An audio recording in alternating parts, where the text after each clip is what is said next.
சாயந்தரம் போல் சாமியை கும்பிட்டுட்டு கிளம்பியாச்சு. அம்மாவும் நானும் இந்த மாதிரி கிளம்பி போயிட்டுருக்கோம். இவனுக்கு 2 பேரும் பின்னாடி வந்துட்டே இருக்கானுங்க தொடர்ந்து.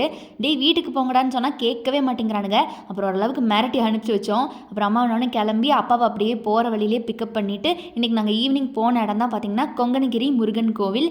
செவ்வாய்க்கிழமை அப்படிங்கிறதுனால ஈவினிங் போல் போயிருந்தோம். இல்லை அவ்வளோ க்ரௌட் ஒன்றும் இல்லைங்கிறதுனால ஓகே மாட்ரேட்டாக இருக்குன்னு சொல்லிட்டு நெய் தீபம்லாம் போட்டுட்டு சாமி பார்க்கலாங்கன்னு முடிவு பண்ணோம். ஆனால் அம்மா சொல்லிட்டாங்க கிரிவல பாதையை சுற்றிடலான்னு சொல்லி. அதனால வெளியில் இருந்த மரத்தடி பிள்ளையார் கும்பிட்டுட்டு கிரிவல பாதையை சுற்றி ஸ்டார்ட் பண்ணிட்டோம். சூப்பராக இருக்கும் கைஸ். நல்லா அதுவும் ஈவினிங் டைம் வரையா ப்ரீஸியாக செமையாக இருந்துச்சு. சுற்றுறதுக்கு நல்லா வைபாக இருந்துச்சு. சாமியும் நல்லா திருப்தியாக பார்த்தோம். அவ்வளோ கூட்டம் இல்லை அப்படிங்கிறதுனால உள்ளே போய் சாமியெல்லாம் பார்த்துட்டு வந்ததுக்கப்புறமா பார்த்திங்கன்னா நாங்கள் அப்படியே சுற்றி இருக்க சாமியெல்லாம் கும்பிட்டுட்டு முன்னாடி வரோம்.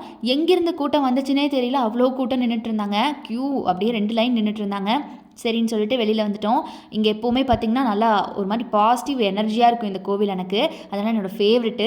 அப்படியே வெளியில் ரொம்ப நேரம் அப்படியே ஸ்பெண்ட் பண்ணிவிட்டு உட்காந்துட்டு இருந்தோம். அப்படியே கொஞ்சம் நேரம் பேசிட்டு கிளம்பலான்னு முடிவு பண்ணி வெளியில் வந்தால் எப்போவுமே கொங்கணகிரி வந்தால் இந்த மாதிரி மசாலா பொரி சாப்பிடாம போக மாட்டோம்.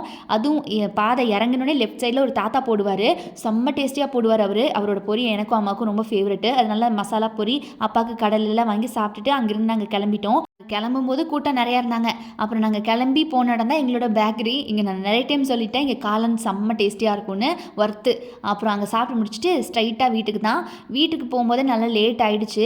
டின்னர் டைம் ஆகிடுச்சு. அப்புறம் போய் ஃப்ரெஷ்ஷப் ஆகிட்டு வெளில வந்து பார்த்தா எங்கள் அம்மா நல்லா சுட சுட தக்காளி தொக்கோட முறுமுறுன்னு தோசை சுட்டு வச்சுருந்தாங்க எனக்கு பிடிச்ச பதத்தில். அப்படியே கண்ணை மூடிட்டு 2 தோசை சாப்பிட்டுட்டேன். அவ்வளோ டேஸ்டியாக இருந்துச்சு. இது ஒரு நல்ல டியூஸ்டே கைஸ்.